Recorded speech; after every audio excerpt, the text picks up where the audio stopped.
اعوذ باللہ من الشیطان اللعین الرجیم بسم اللہ الرحمن الرحیم الحمد للہ رب العالمین والصلاة والسلام علی اشرف الانبیاء والمرسلین حبیب الہنا و طبیب نفوسنا ابوالقاسم محمد وعلی آلہ الطیبین الطاہرین المعصومین سیما بقیت اللہ فی الارضین روحی وارواح العالمین لتراب مقدمہ الافدا اما بعد فقد قال اللہ تبارک و تعالی فی کتابہ المجید قال قائل منہم لا تقتلوا یوسف والقوہ فی غیابۃ الجب یلتقطہ بعض السیارۃ ان کنتم فاعلین۔ درود پڑھے محمد وآل محمد۔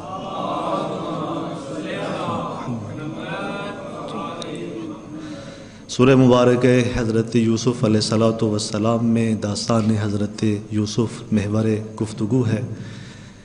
گزشتہ آیت کے اندر جو کہ سورہ مبارکہ کی 9 نمبر آیت تھی، وہ تمام تجویزات جو بھائیوں نے پیش کی کہ جناب یوسف کے حوالے سے ہم کیا کریں کہ ہمارے والد کی محبت ہماری طرف آئے، تو اس سلسلے میں 2 تجویز بیان ہوئی تھیں آیت نمبر 9 کے اندر کہ جہاں پر ارشاد ہوا اقتلوا یوسف، کچھ نے کہا کہ یوسف کو قتل کرو، کچھ نے کہا او اطرحوہ ارضا، اس کو ایک انجان زمین پر چھوڑ کر آؤ، اور اس کے بعد پھر تمہارے والد کی محبت اور توجہ تمہارے لیے ہو جائے گی، وتکونوا من بعدہ قوما صالحین، اور اس کے بعد قوم صالح ہو جاؤ گے، اس کے بعد نیکوکار ہو جاؤ گے۔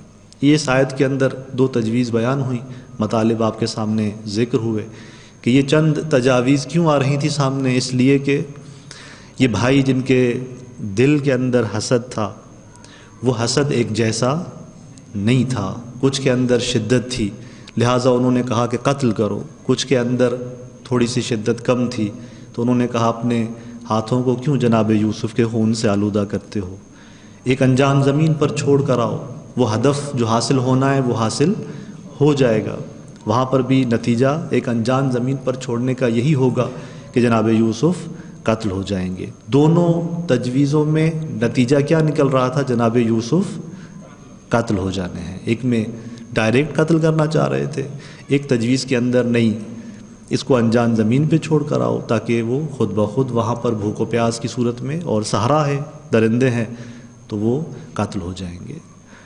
اور پھر خطرناک کام جو سوچا، جو فکر کی انہوں نے کہ گناہ ہے، گناہ انجام دو، اور سامنے کیا رکھا؟ توبہ۔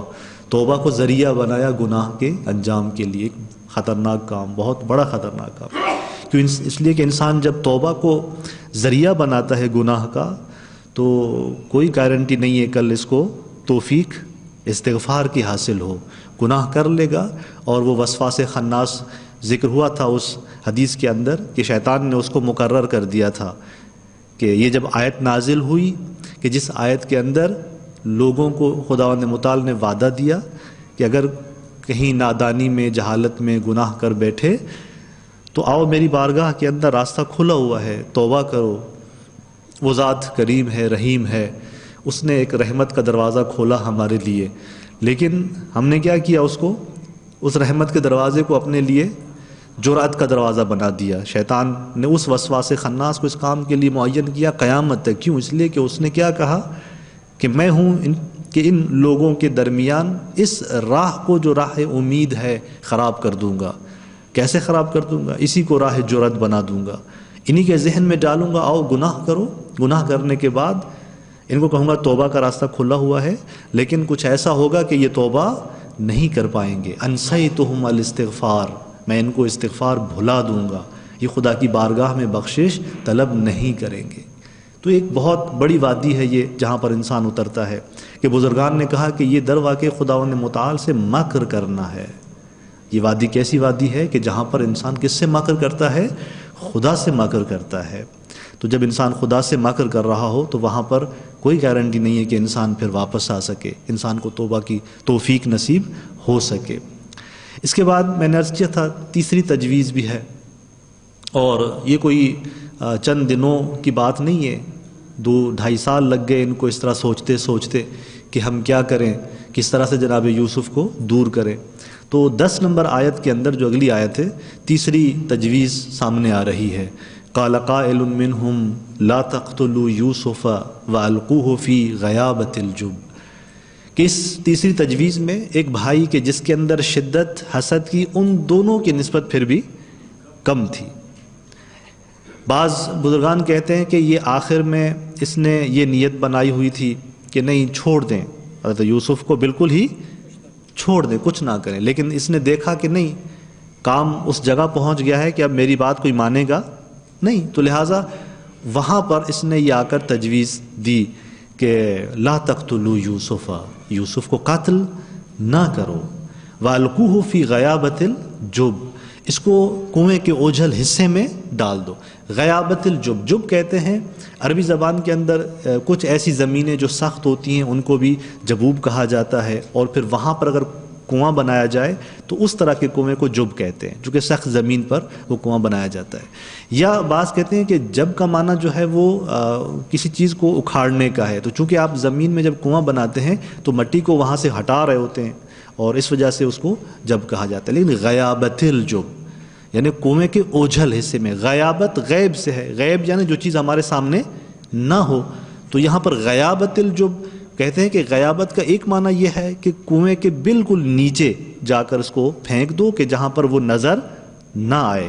بعض نے کہا ہے کہ نہیں، جو آیات ہیں، جو روایات ہیں، یا جو معنی سمجھ میں آتا ہے باقی آیات کو بھی سامنے رکھتے ہوئے، غیابت کا معنی یہ ہے کہ کنواں جب بنایا جاتا ہے تو تھوڑا نیچے جا کر ایک تاکچہ ٹائپ کا بھی بنایا جاتا ہے، ایک سائڈ پہ، دیوار کے سائڈ پہ ایک بیٹھنے کی جگہ بنائی جاتی ہے، لیکن وہ نیچے ہوتی ہے کہ وہاں جو ہے وہ لوگ جب کنویں کو صاف کرنے لگتے ہیں، دوبارہ نیچے کھدائی کرنے جاتے ہیں تو وہاں جا کر وہ بیٹھتے ہیں، تو وہ والی ایک جگہ اس کو کہتے ہیں غیابہ۔ تو انہوں نے القوہ فی غیابۃ الجب، اور آغا جواد عاملی حفظ اللہ فرماتے ہیں کہ یہاں مراد وہی جگہ ہے، بالکل پانی کے اندر اتارنا نہیں تھا، مراد کیا تھی کہ کنویں کے اس غیابۃ الجب یعنی اس تاکچے پر ان کو اتار دو۔ کیوں؟ اس لیے کہ انہوں نے کیا کہا کہ یلتقطہ بعد السیارہ، یہ دوسرے آنے والے کاروان قافلے کب اٹھائیں گے اس کو؟ اگر نیچے پھینک دینا مقصود تھا پھر تو اٹھانا اس کا سخت تھا، پھر تو اصل وہی قتل کا باعث بن جاتا، لہٰذا اس تاکچے پہ چھوڑ دو اس کو کہ تاکہ کاروان والے جو گزریں گے، سیارہ کہتے ہیں، میں نے عرض کیا تھا سیر سے ہے سیارہ، سیارہ یعنی سیر کرنے والا، اور پھر جو زیادہ سیر کرنے والا ہو اس کو کہتے ہیں سیارہ، اور آج کے زمانے کی عربی میں سیارہ کہتے ہیں گاڑی کو۔ اور اس سیارہ سے مراد کون ہے؟ وہ والے قافلے مراد ہیں کہ جو زیادہ سفر کرتے تھے، اس لیے ان کو سیارہ کہا گیا۔ بعض السیارہ یعنی کوئی کاروان، کوئی قافلہ، کچھ قافلے جو ہے وہ آ کر وہاں سے اس کو اٹھا لیں۔ ان کنتم فاعلین، اگر تم کچھ کرنا چاہتے ہو، یعنی اگر تم ہٹنا نہیں چاہتے، کچھ کرنا چاہتے ہو تو آؤ اتنا کچھ کرو، اس سے زیادہ نہ کرو۔ یہ تیسری تجویز تھی جو یہاں پر پیش ہوئی۔ دیکھیں سفر ان کا کہاں سے شروع ہوا؟ باطل فکر سے شروع ہوا کہ ہمارے والد ہمارے چھوٹے بھائیوں کی نسبت زیادہ محبت کرتے ہیں، اور وہاں سے انہوں نے کہا نحن عصبہ، ہم کیا ہیں؟ جسمانی اعتبار سے طاقتور ہیں۔ وہاں سے ایک فکر غلط ان کے ذہن میں ایجاد ہوئی، اور اس غلط فکر نے ان کو پہلی بار کہاں اتار دیا؟ اپنے والد گرامی کی نسبت انہوں نے جسارت کر دی اور کہا کہ ہمارے والد کیا ہیں؟ خطا کار ہیں، ضلالت مبین میں ہیں، نعوذ باللہ۔ اور وہاں سے ان کو اتارا جا رہا ہے اگلے مرحلے میں کہ جہاں پر یہ ایک تجویز، پھر دوسری تجویز، پھر تیسری تجویز۔ دیکھیں شیطان ایک دم جو ہے نا وہ کسی کو گناہ میں نہیں اتارتا، مراحل دیتا ہے اس کو، آہستہ آہستہ مراحل دیتا ہے تاکہ اس کو پکا بنا کر جو ہے نا وہ ایک گناہ کے اندر اتار دے، جہاں سے اس کی واپسی کا راستہ اس کے لیے پھر باقی نہ بچے۔ تو یوں آہستہ آہستہ فکر غلط تھی، وہاں سے یہ شروع ہوئے، اور آخری تجویز میں جا کر ایک بندہ تھا جو کچھ منقلب ہوا، جس کے اندر تھوڑی سی ایک رحم تھا، اس نے آ کر یہ تجویز دی تھی۔ چند پیغامات ہیں جو اس آیت کے اندر ہمیں ملتے ہیں۔ سب سے پہلا پیغام کیا ملتا ہے کہ دیکھیں یہ جو تیسری تجویز آئی تھی، بھائی منقلب ہوا تھا، اس کے اندر تھوڑا سا احساس جاگا تھا، حسادت کچھ کم ہوئی تھی، تو اس نے آ کر آخر میں یہ بات کی۔ دیکھیں یہ تھا تو انہی بھائیوں کے ساتھ ہی نا، یہ بھی تو انہی کے ساتھ تھا، اس پہلے مرحلے میں تو یہ ساتھ تھا، حسادت کے مرحلے میں یہ انہی کے ساتھ تھا، آخر میں جا کے تھوڑا سا اس کے اندر ایک رحم آتا ہے، لیکن تھا تو انہی کے ساتھ، حسد تو اس نے بھی کیا تھا۔ اب اگر یہ چاہ رہا ہے کہ نہیں حضرت یوسف کو بچایا جائے تو نہیں بچا پا رہا، زیادہ سے زیادہ اس کو اس بڑے گناہ سے تھوڑا سا نیچے لے کے آ رہا ہے۔ اگر یہ بچانا چاہتا ہے تو ابھی جناب یوسف کو یہ بھی نہیں بچا پا رہا، والد کے پاس اس کو نہیں لے کے جا سکتا یہ بھی۔ تو یہاں پر بزرگان کہتے ہیں دیکھیں اگر انسان کسی ایسی وادی میں اتر جائے اس سے اچھا ہے کہ پہلے سے ہی اپنے آپ کو روک لے، ابتدا میں ہی اپنے آپ کو روک لے۔ ایک قدم اگر اٹھ گیا تو پھر واپسی کیا ہو جاتی ہے؟ مشکل ہو جاتی ہے، واپس آنا پھر مشکل ہو جاتا ہے، کیونکہ انسان جب کسی گناہ میں اترتا ہے، ایک قدم اٹھا دیا پھر دوسرا قدم اٹھا دیا، اب آہستہ آہستہ انسان کے اپنے ہی وجود کے اندر، نفس کے اندر دباؤ بڑھتا چلا جاتا ہے، نفسیاتی اس پر دباؤ آ جاتا ہے کہ اس کس طرح سے وہ پیچھے جائے۔ اگر پوری ایک جماعت ساتھ ہے، ان کے ساتھ وہ گناہ کے اندر اترا ہوا ہے تو اب پیچھے وہ بھی اس کو واپس جانے نہیں دیں گے، مشکلات ہوں گی وہاں پر۔ تو لہٰذا یہاں پر کہتے ہیں کہ اس سے پہلے کہ آپ کا راستہ وہاں پہنچے کہ آپ پیچھے آ ہی نہ سکیں، تو اچھا ہے کہ پہلے قدم ہی وہ نہ اٹھائیں کہ جس قدم کے بعد آپ واپس نہ آ سکیں۔ تو لہٰذا ایک مطلب یہاں سے یہ سمجھ میں آتا ہے۔ دوسرا مطلب ایک جو جناب یوسف کی یعنی مزید توحیدی نگاہ ہے کہ خدا کس طرح اس کو ابھی خالص، بچپن میں ہے نا جناب یوسف، ابھی تو اس کے مراحل جاری ہیں، شروع ہوئے ہیں یہاں سے، خواب دیکھا ہے، وہ عظمتیں ملنی ہے تعویل احادیث کی، وہ عظمت جو ہے اجتباء کی ملنی ہے، یہ ساری عظمتیں جناب یوسف کو ملنی ہے۔ ابھی جناب یوسف بچپن کی حالت میں ہے، تو اسی جگہ پہ جب بھائی لے کے جاتے ہیں اور ظلم کرتے ہوئے لے کے جاتے ہیں تو وہاں پر ہنستے ہیں، راستے میں ہنسی آ جاتی ہے جناب یوسف کو۔ ایک بھائی پوچھتا ہے کہ کیا ہوا، کیوں ہنس رہے ہو؟ تو جناب یوسف کہتا ہے کہ میں تصور کرتا تھا، بچہ تھا، چھوٹا ہوں، تصور کرتا تھا کہ میرے اتنے بڑے بھائی ہیں اور ان 10 بھائیوں کے ہوتے ہوئے مجھے کون نقصان دے سکتا ہے۔ گھر میں یہ ہوتا ہے نا، اگر کوئی بڑا بھائی ہو، چھوٹا بھائی ہو تو وہ یہی تصور کرتا ہے نا، کب میرے 10 بڑے بھائی ہیں، میں سوچتا تھا کہ کون مجھے تکلیف دے سکتا ہے، کون مجھے نقصان دے سکتا ہے۔ آج میں دیکھ رہا ہوں کہ اگر کوئی مجھے نقصان دے رہا ہے تو اپنے ہی بھائی مجھے نقصان دے رہے ہیں۔ کیا سمجھ میں آ رہا ہے یہاں سے؟ یہ جناب یوسف علیہ السلام ہنس کے یہ بات کہہ رہے ہیں، یعنی خدا اسے متوجہ کر رہے ہیں ایک اور چیز کی طرف۔ دیکھیں آپ اور ہم اس دنیا کے اندر خدا نے ہمیں کہا ہے کہ نگاہ میری طرف بناؤ، توحیدی بناؤ۔ ہاں اسباب کا سہارا لو، اس میں مشکل نہیں ہے، لیکن آپ جب اسباب کا سہارا لو تو نگاہ میری طرف ہونی چاہیے۔ جناب یوسف اتنا تو سمجھ رہے تھے اس عالم کے اندر جو کہ خواب دیکھا تھا، عظمت رکھتے تھے، اتنا تو سمجھ رہے تھے کہ پروردگار کے علاوہ کسی کی طرف نگاہ نہیں کرنی۔ کہ آیت اللہ عابدینی اس جملے کو یوں بیان کرتے ہیں کہ یہاں پر بھی جناب یوسف کی نگاہ اگر بھائیوں کی طرف تھی کہ یہ بڑے ہیں، مجھے کون نقصان دے سکتا ہے، ایک سبب کے عنوان سے ان کو دیکھ رہے تھے، تو وہ بھی نگاہ الہی تھی۔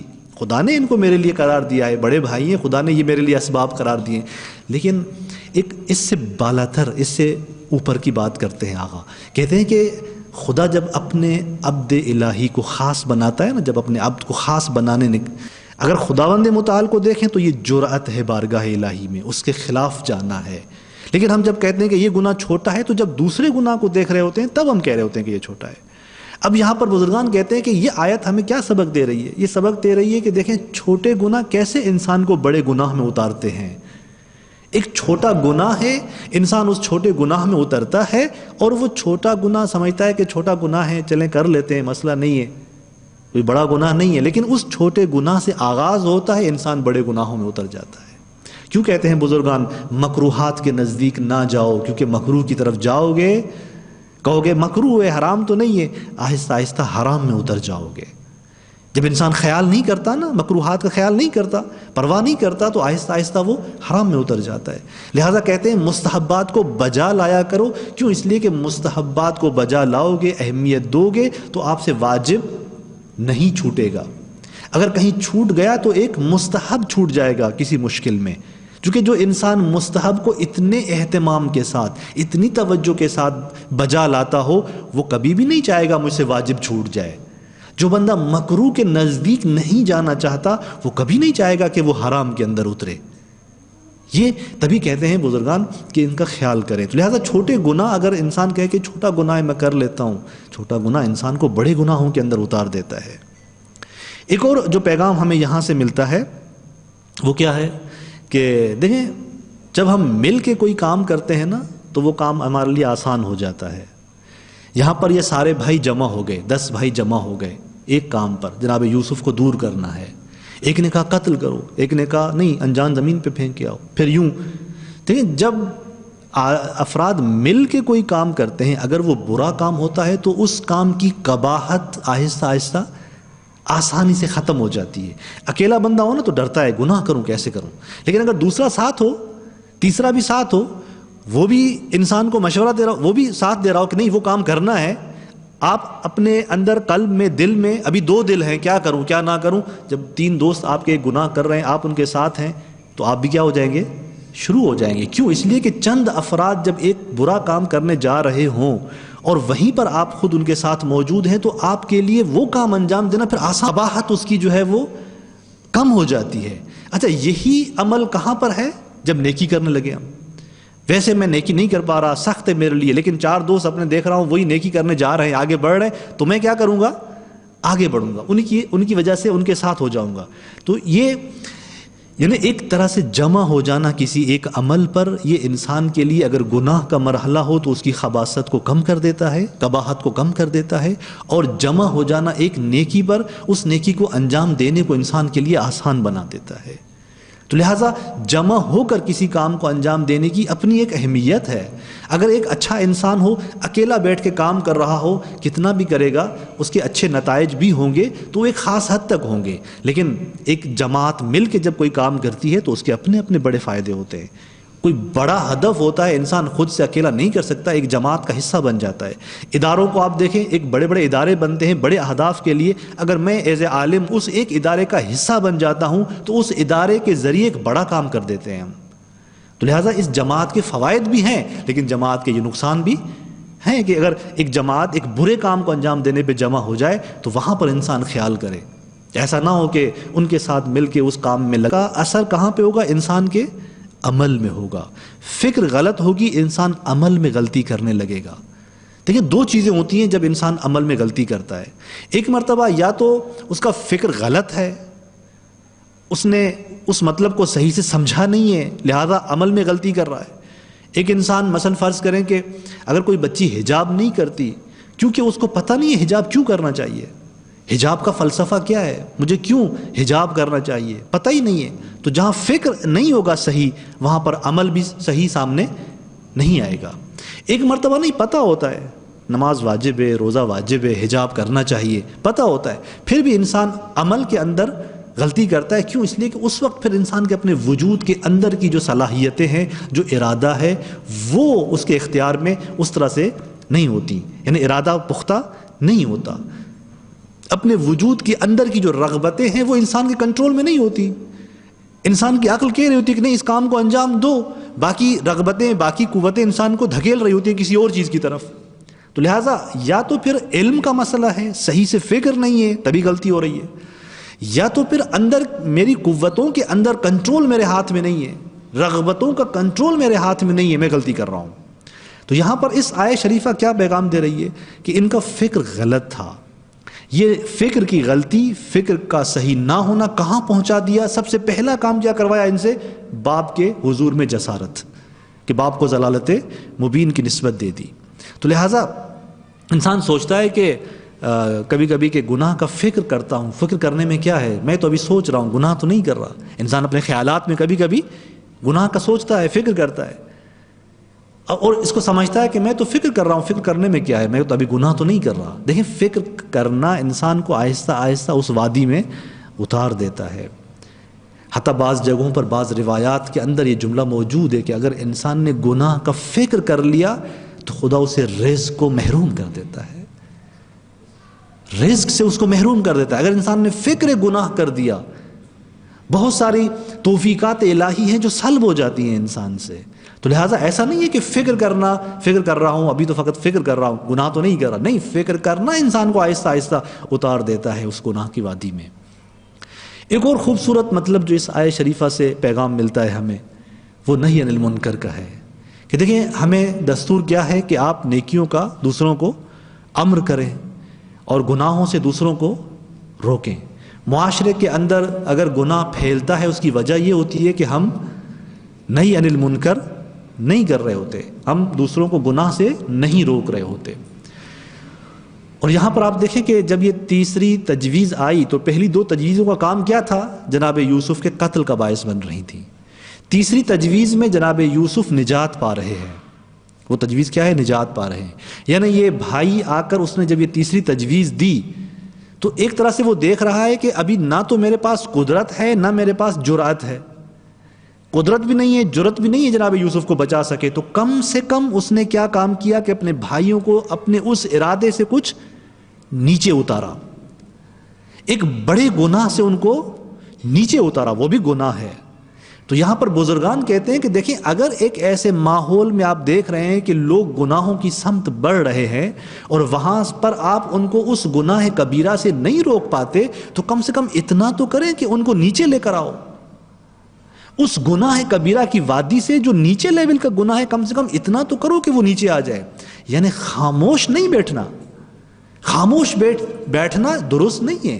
اگر اس معاشرے کے اندر جس وادی کے اندر آپ زندگی کر رہے ہیں وہاں پہ اگر وہ لوگ کسی گناہ میں مبتلا ہو رہے ہیں تو اتنا کچھ کر، اگر آپ دیکھتے ہیں کہ میں تو اب اس گناہ سے تو نہیں رکیں گے، ٹھیک ہے وہ اس گناہ سے نہیں رکیں گے، شاید آپ کے کہنے سے وہ ان کے اندر وہ جو شدت ہے اس گناہ کی طرف جانے کی وہ کیا ہو جائے؟ کم ہو جائے۔ لہٰذا کہتے ہیں کہ یہ خود نہی عن المنکر کے مراتب میں سے ایک مرتبہ ہے کہ آپ کسی کو بڑے گناہ سے نیچے گناہ کی طرف اتار کر لے آئیں۔ اور کیا ہوا تھا جب یہ تجویز پیش ہوئی؟ اسی کام نے جو ایک طرف سے نہی عن المنکر ہے، یعنی یہ کام اس کا اچھا تھا، نہی عن المنکر تھا، اگرچہ یہ خود ان حاسدین میں ہے، خود حاسدین میں اس کی یہ تجویز خود ایک تباہ ہونے تھے۔ جناب یوسف بچ گئے، نجات پائی، ادھر سے مصر کے وہ لوگ انہوں نے نجات پائی، اطراف کے لوگوں بھائیوں نے خود یہاں پر نجات پائی اور نجات کا ذریعہ ہوا۔ مصر کے لوگوں نے ایمان قبول کیا، جس بت پرستی پر تھے وہاں سے نکل کر موحد بن گئے۔ یہ کس کی برکتیں تھیں؟ جناب یوسف کے نجات پانے کی۔ اور ذریعہ کون بنا؟ ایک بھائی، وہ ایک بھائی ذریعہ بنا ان برکتوں کا۔ ہاں خود تو حاسدین میں تھا لیکن اس کا یہ تجویز دینا کم سے کم اتنا سبب تو ہوا کہ یہ لوگ خود بھی نجات پائیں بارگاہ الہی کے اندر۔ اگرچہ یہ جو تجویز تھی کچھ لیٹ آئی تھی، پہلی دو تجویزوں کو قرآن نے پیش کیا، اس کے بعد کچھ وقفہ ہے، پھر جا کر تیسری تجویز آئی تھی۔ یعنی اس سے یہ نقطہ سامنے آتا ہے کہ اس شخص کو بھی یہ پتا تھا کہ مجھے اس تجویز کو کب پیش کرنا ہے، کہاں پیش کرنا ہے۔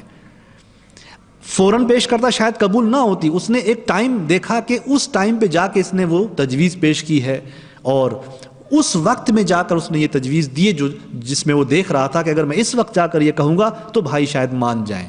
تو نہی عن المنکر میں بھی ایسے ہوتا ہے، اگر آپ دیکھتے ہیں کوئی شخص فساد کی طرف جا رہا ہے، گناہ کی طرف جا رہا ہے اور آپ اس کو بچا سکتے ہیں، ابھی ٹائم مناسب نہیں ہے، کچھ دوسرے ٹائم میں آپ اس کو کہہ سکتے ہیں، تو اس ٹائم میں آپ کہیں مسئلہ نہیں ہے، لیکن نہی عن المنکر کریں۔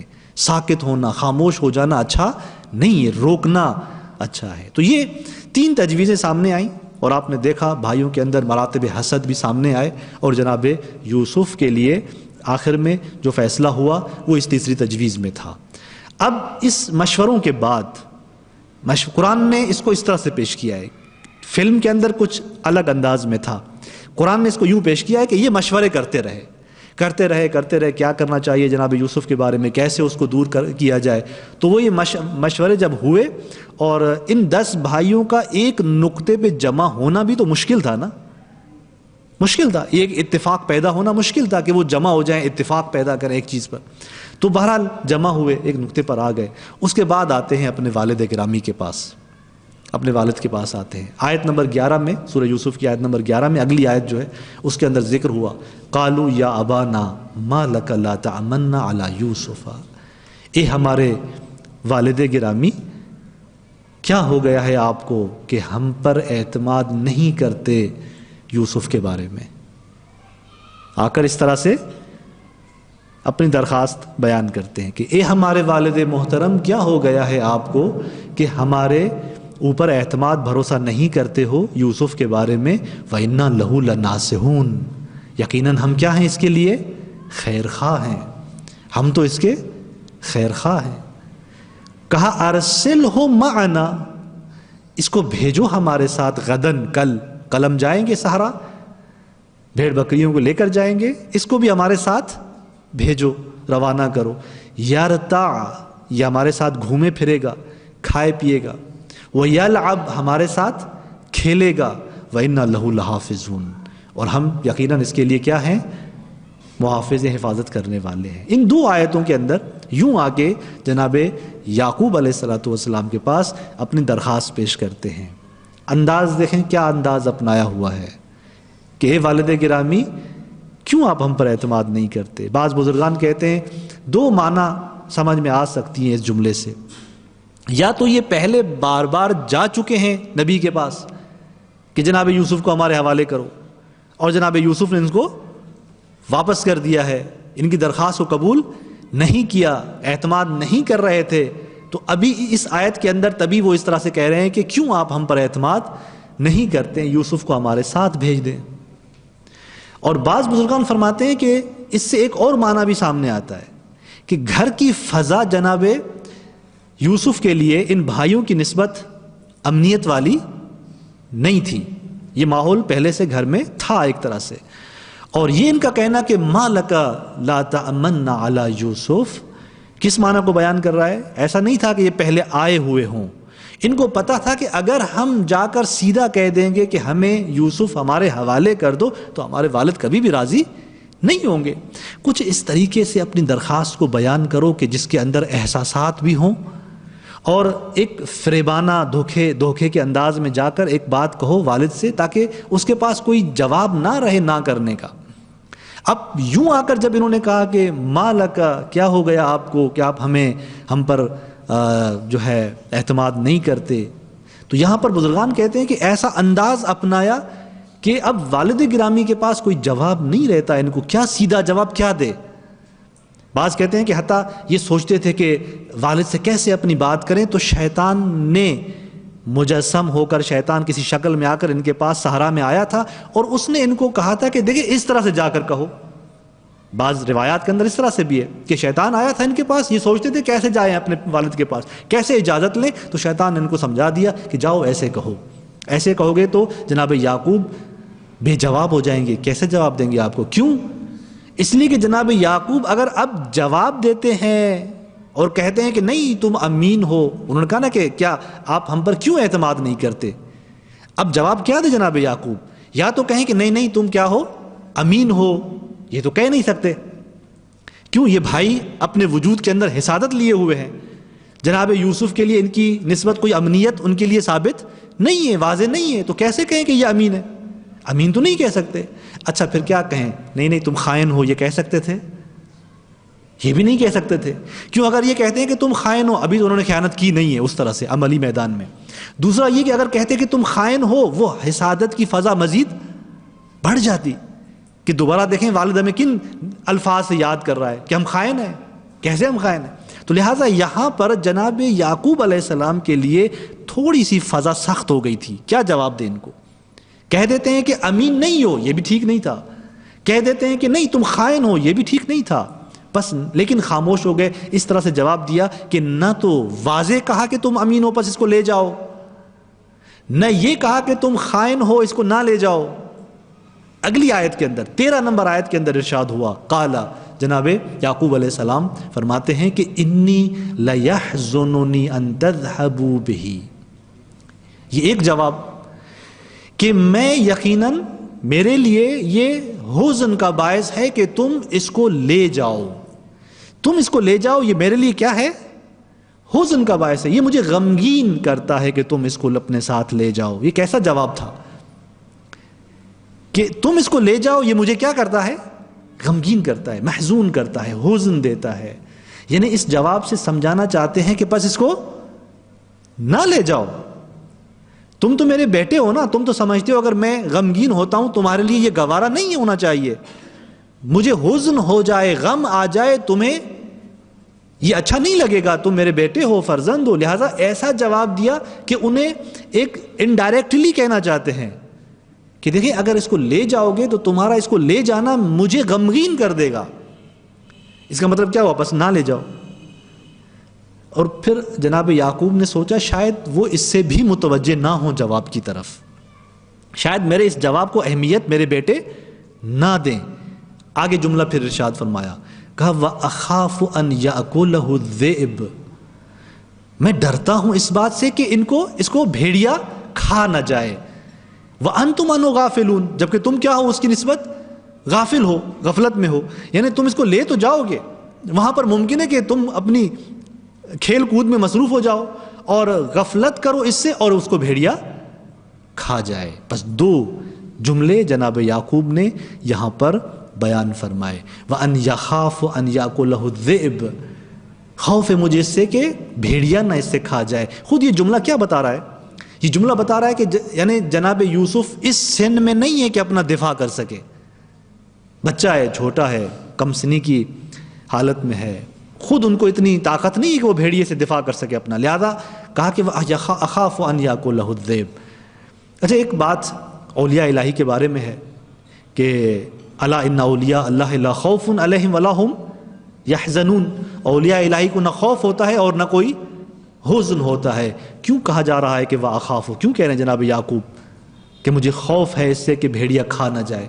یہ کون سا خوف ہے؟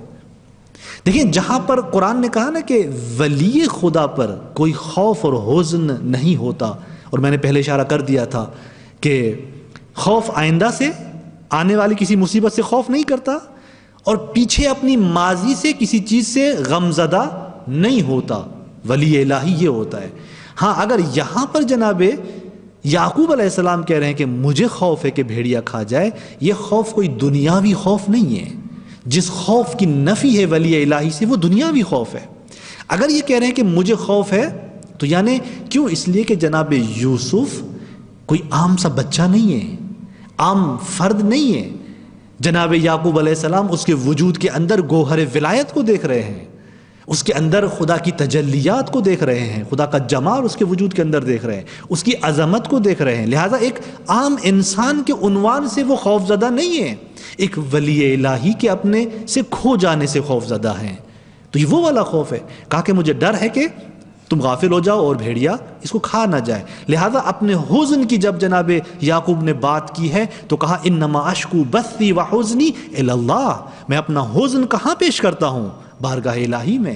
میں اپنی حزن کی شکایت کروں گا تو خداوند متعال کی بارگاہ میں اپنا حزن لے جاؤں گا، نہ یہ کہ میں باہر کسی سے اپنے غم یا خوف کو بیان کروں گا. تو یہ جناب یوسف کا، جناب یعقوب علیہ السلام کا جواب تھا.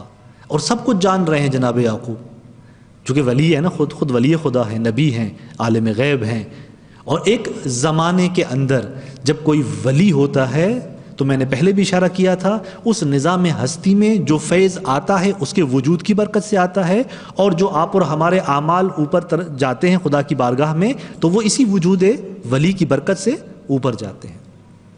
وہ ہر چیز سے آگاہ ہے. اب آپ اندازہ لگائیں کہ ہمارے وقت کے امام ہمارے اعمال پر ناظر ہیں کہ نہیں ہیں؟ ہمارے اعمال کو جانتے ہیں کہ نہیں ہیں؟ جانتے ہیں. یعنی ابھی ہر عمل ہمارا ہمارے وقت کے امام کے وجود کی برکت سے اوپر جا رہا ہے. تو پہلے ان کی بارگاہ میں جاتا ہے. اگر ہم نے کہیں کوئی برا عمل کر دیا تو ہمارے وقت کے امام کے محضر میں وہ عمل جاتا ہے. سب سے پہلے تکلیف کس کو ہوتی ہے؟ اپنے وقت کے امام کو تکلیف ہوتی ہے. اور آپ نے دیکھا کہ شبہ قدر میں ہمارے 1 سال کے اعمال کس پر نازل ہوتے ہیں؟ امام وقت کو پیش کیے جاتے ہیں. اس پورے 1 سال کے اعمال میں کیا ہوتا ہے؟ ہم نے جو کچھ کرنا ہے آگے، اچھائیاں برائیاں، وہ ساری ہمارے وقت کے امام کو ایک ساتھ پیش کر دی جاتی ہیں کہ یہ آپ کا شیعہ اس سال میں کیا کرنے والا ہے. تو دیکھیں، اپنے اعمال میں ہمیں خیال کرنا چاہیے. ایسا نہ ہو کہ ہمارے کسی فعل سے، ہمارے کسی کام سے ہمارے وقت کے امام کو تکلیف ہو رہی ہو. یہ ولی ہے، پروردگار ہے، اس کے قلب کی وسعت ہے کہ کتنی عظمت ہے اس کے قلب کی کہ وہ ان تمام مصائب اور آلام کو برداشت کر رہا ہے. اب جناب یعقوب علیہ السلام بھی دیکھیں، اپنے زمانے میں ولی ہے اور تمام ان اعمال سے آگاہ ہے، اپنے بیٹوں کے اعمال سے آگاہ ہیں. جناب یوسف پہ کیا آنا ہے اور ان کے اپنے یہ 10 جو بیٹے ہیں انہوں نے کیا کرنا ہے، سب کچھ ان کو پتہ ہے. اب آپ خود اندازہ لگائیں کہ ان کے قلب پہ کتنا سخت گزر رہا ہوگا وہ مرحلہ، کہ جب یہ بھائی آئے تھے اور کہا کہ آپ یوسف کو ہمارے حوالے کر دیں.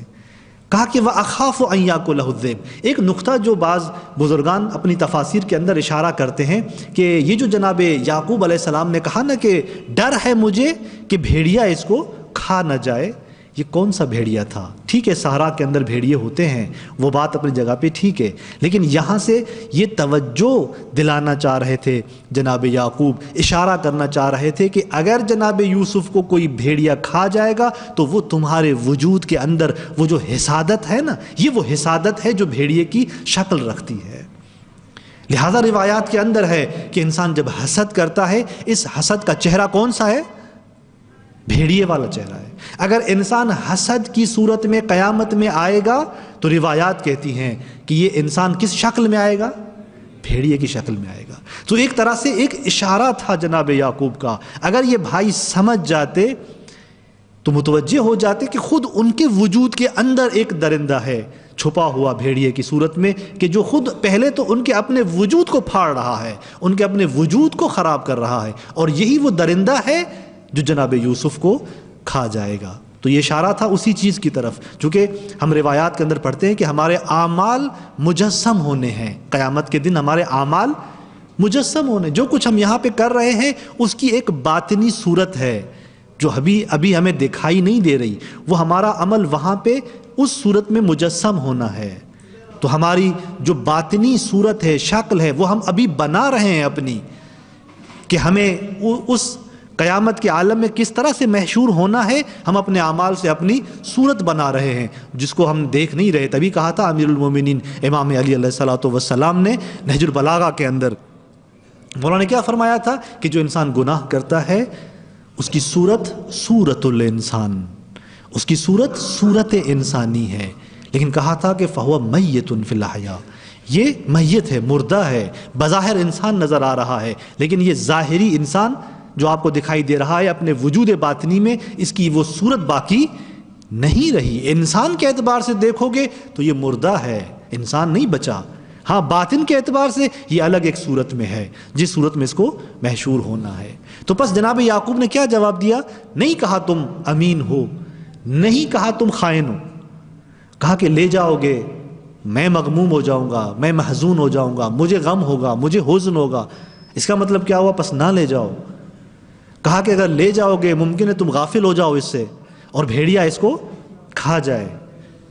پھر بھائیوں نے کیا کہا؟ قالو، انہوں نے کہا لئن اکلہ الذئب ونحن عصبۃ، اگلی آیت 14 نمبر میں کہا کہ اگر بھیڑیا اس کو کھا جائے اور ہم جبکہ کیا ہیں؟ ایک طاقتور گروہ ہے، ہمارے ہوتے ہوئے بھیڑیا اس کو کھا جائے، انا اذا لخاسرون، یقیناً ہم کیا ہوں گے؟ پھر خسارہ اٹھانے والے ہوں گے، ہم نقصان اٹھانے والے ہوں گے۔ جواب کیسا دیا انہوں نے اپنے والد کو؟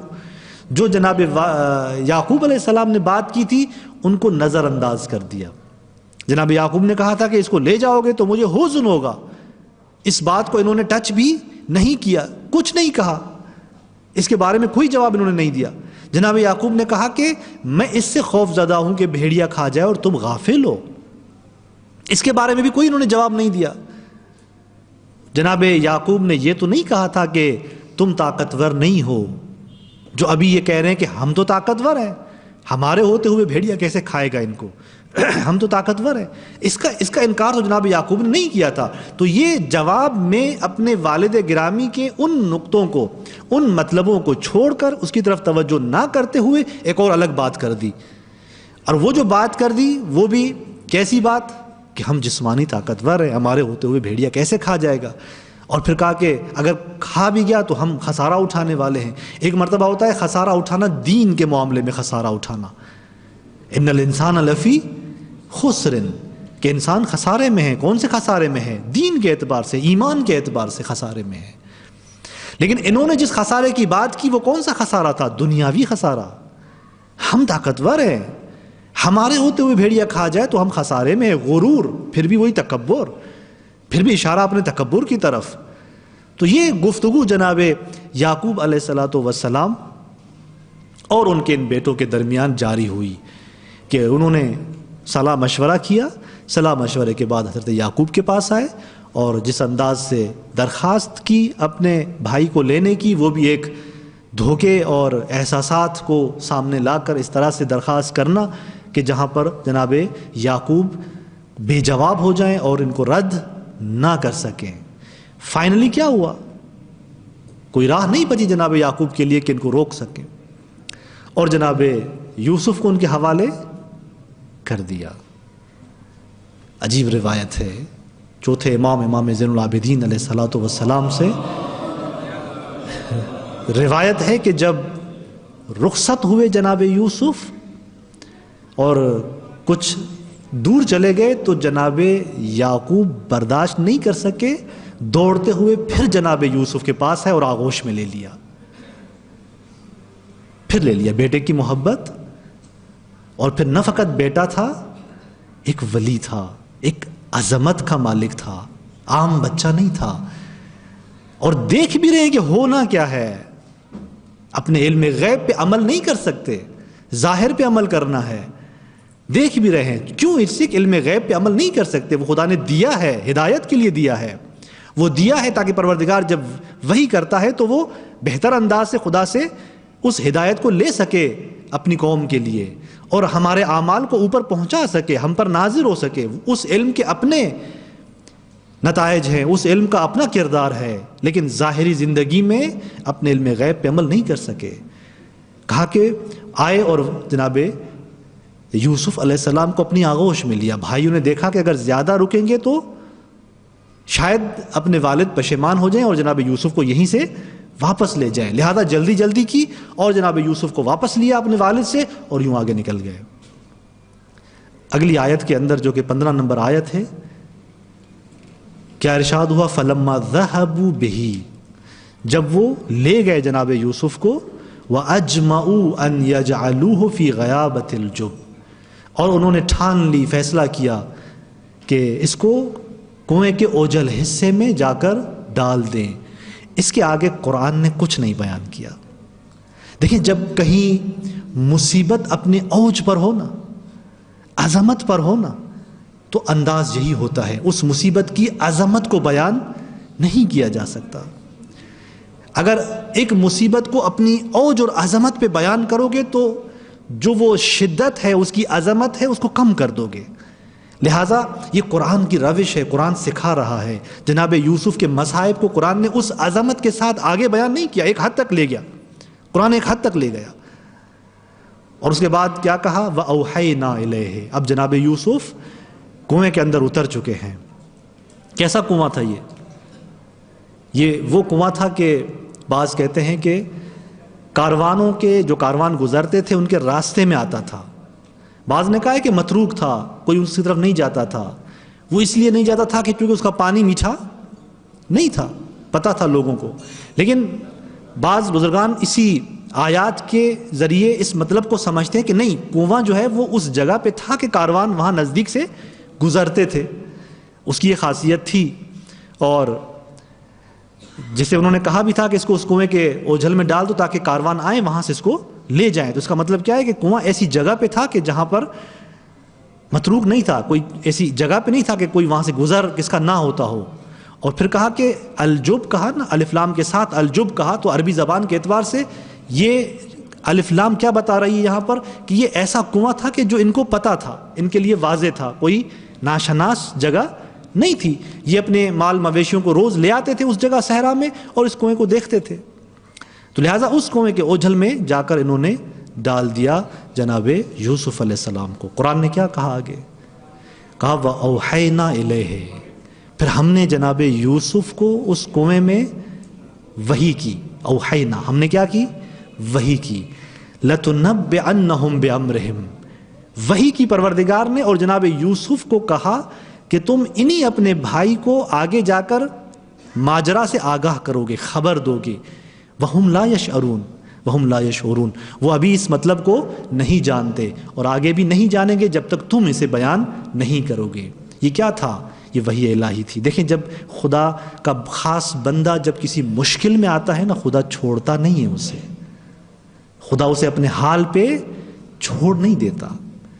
بچہ تھا، کمسن تھا، جس کنویں میں ڈالا گیا اس کنویں میں 3 دن تک جناب یوسف رہے ہیں، کھانا پینا نہیں ہے، بعض کہتے ہیں کہ ایک بھائی کھانا لے آتا تھا، بعض کہتے ہیں کہ نہیں کھانا پینا نہیں ہے، اور اس جگہ پہ اس کو لے کر آ رہے ہیں، اور جب یہ لے کر آ رہے تھے اس کنویں میں جب انہوں نے ڈال دیا تو وہاں پر یہ وحی الہی آئی، اور اس وحی الہی نے کیا کام کیا؟ دو طرح کی وحی ہوتی ہیں، یہ آخری مطلب آپ کے سامنے بیان کر رہا ہوں کہ دو طرح کی وحی ہوتی ہیں۔ ایک وحی ہوتی ہے جس کے اندر کوئی علم دیا جا رہا ہوتا ہے، خبر دی جا رہی ہوتی ہے اس نبی کو، اس ولی کو، جس کو ہم کہتے ہیں یہ وحی علمی ہے۔ جسے نبوت کی جو وحی ہوتی ہے، انبیاء پہ جو وحی آتی ہے، ان کو ہدایت ان کے لیے بیان ہوتی ہے لوگوں کے لیے کہ کس طرح سے یہ اپنے قوم کو ہدایت کریں، احکامات ان کو بیان کیے جاتے ہیں، اور مسائل شرعیہ، واجبات، محرمات ایک نبی کو وحی علمی کے ذریعے پہنچائے جاتے ہیں۔ ایک مرتبہ وحی علمی نہیں ہوتی، عملی ہوتی ہے۔ وہ وحی عملی بھی کبھی ایک نبی پر آتی ہے۔ کیوں آتی ہے؟ اس لیے کہ خداوند متعال اس ذات کے وجود میں کسی ایک کام کو محقق کرنے لگتا ہے، کسی ایک کام کو انجام دینے لگتا ہے، وہ اس طرح کی وحی ہوتی ہے۔ اچھا، یہ دونوں طرح کی وحی جو ہے خدا انبیاء سے ہٹ کر، اس نبوت کی مرتبے میں وحی سے ہٹ کر الہام کی صورت میں ایک وحی جو ہے وہ اپنے بعض خاص بندوں پر بھی کرتا ہے۔ جسے جناب موسیٰ کے قصے میں حضرت موسیٰ کی والدہ ایک مرتبہ نہیں سمجھ پا رہی تھی کہ کیا کریں، خدا نے وحی کی تھی نہیں کی تھی، وہ وحی نبوتی نہیں تھی، نبوت والی وحی نہیں تھی، لیکن ایک الہام خدا نے کیا تھا۔ وہاں پر دونوں طرح کی وحی آئی تھی۔ ایک مرتبہ جناب موسیٰ کی والدہ کو یہ بتایا گیا کہ انا رادوہ الیک، یہی تیرا بچہ ہم تیری طرف واپس پلٹا دیں گے، یہ خبر دی گئی۔ ایک مرتبہ جناب موسیٰ علیہ السلام کی والدہ کو بتایا گیا کہ خوف مت کر، وہ ڈر رہی تھی۔ جب صندوقچے میں اپنے بچے کو ڈالا اور اس دریائے نیل میں روانہ کر دیا تو ان کا دل نہیں ٹھہر پا رہا تھا۔ وہاں پر پروردگار نے وحی کی، کیوں؟ تاکہ اس کے قلب کو کیا دے؟ اطمینان دے، سکون دے۔ اس کو کہتے ہیں عملی میدان میں ایک عمل کے اندر وحی کرنا، الہام کرنا، یعنی ایک ایسے کام کو ایک ذات کے اندر محقق کرنا جسے یہاں پر اس کے قلب کو سکون دے دیا۔ جناب یوسف علیہ السلام کے مرحلے میں بھی یہ دونوں طرح کی وحی نظر آتی ہے کہ جب پروردگار نے وحی کی اس کنویں کے اندر تو وہاں پر اس وحی نے کیا کام دیا؟ ایک تو ان کو کہا کہ دیکھیں تم ان بھائیوں کو بتاؤ گے، یہ پورا ماجرا آگے جا کر ان بھائیوں کو بتاؤ گے کہ ہونے کیا جا رہا ہے۔ یہ بات وحی کر کے بتانا خداوند متعال کی جناب یوسف کو ایک طرح سے خبردار کیا جا رہا ہے کہ یہ سفر یہاں رکا نہیں ہے، آپ کا اختتام اور اینڈ یہاں پر نہیں ہے، قصہ آگے بڑھنا ہے۔ اور دوسرا یہ وحی کر کے علمی وحی کے علاوہ عملی وحی، یعنی ان کے قلب کو سکون دیا جا رہا ہے، اطمینان کے مرحلے میں لایا جا رہا ہے۔ لہٰذا آپ دیکھیں کبھی بھی جناب یوسف کی داستان میں روایات ہوں چاہے قرآن مجید ہو، کہیں بھی نہیں آیا کہ جناب یوسف کہاں پر کہیں ایک مرحلے میں گریہ کیا ہو، انہوں نے کہیں روئے ہوں۔ ہاں جناب یعقوب کا گریہ وہ بھی اپنے بیٹے کے فراق میں ذکر ہوا ہے، لیکن جناب یوسف کے لیے کسی بھی گریہ کی بات نہیں آئی۔ کیوں؟ اس لیے کہ پروردگار نے اس کے وجود کو اپنی وحی کے ذریعے اس قدر مطمئن کر دیا تھا کہ اس کنویں کے عالم میں وہ بڑے اطمینان کے ساتھ بیٹھے ہوئے تھے۔ لہذا یہ ذات پروردگار کی سنت ہے، وہ اپنے بندوں کو ایسے چھوڑ نہیں دیتا۔ لہذا بزرگان کہتے ہیں ایک بہت بڑی بات ہے کہ اگر آپ کو کوئی مصیبت آ جائے نا، کبھی آپ دیکھیں اپنی زندگی میں آپ کو مصیبت آ جائے اور آپ بڑے اطمینان کے ساتھ بیٹھے ہوئے ہوں، یقین کر لیجئے گا کہ خداوند متعال کی آپ پر کوئی عنایت ہوئی ہے، خداوند متعال کی آپ کے وجود پر کوئی عنایت ہوئی ہے، تاکہ اتنی بڑی مصیبت کے اندر آپ سکون کے ساتھ بیٹھے ہوئے ہیں۔ آپ دیکھتے ہیں کبھی شہداء کے والدین کو جا کے ذرا ان سے پوچھیں، جب ان کا بچہ شہید ہوتا ہے نا، بعض شہداء کے والدین ایسے ہیں کہ اس قدر مطمئن نظر آتے ہیں کہ نظر آ رہا ہوتا ہے کہ خداوند متعال نے ان کے قلب کو مطمئن کر دیا ہے۔ لہٰذا ہر سختی کے ساتھ آسانی ہے۔ ہم کہتے ہیں ہر سختی کے بعد آسانی ہے، ہم یوں کہتے ہیں نا، چلیں سختی ہے، مصیبت ہے، ہر سختی کے بعد آسانی ہے، لیکن قرآن کیا کہہ رہا ہے؟ ان مع العسر یسرا، عسر کے ساتھ، مصیبت کے ساتھ خدا کی آسانی آتی ہے۔ اپنے آپ کو خالص تو بناؤ، اپنے آپ کو خدا کے حوالے تو کرو ذرا۔ یہی زندگی جس کے اندر آپ مصائب اور مصیبتیں دیکھتے ہیں، انہی مصیبتوں کے ساتھ آپ کو خدا آسانی دے دے گا، نہ یہ کہ مصیبتوں سے گزار کے آسانی دے گا، نہیں، مصیبتوں کے ساتھ آسانی دے دے گا۔ بارگاہ الہی میں دعا گو ہیں خداوند متعال ہمیں اپنا خالص بندہ بننے کی توفیق عنایت کرے اور اپنی خاص رحمت کے دائرے میں لے کر آئے اور اپنی خاص عنایات کو ہمارے قلب پر جاری رکھے۔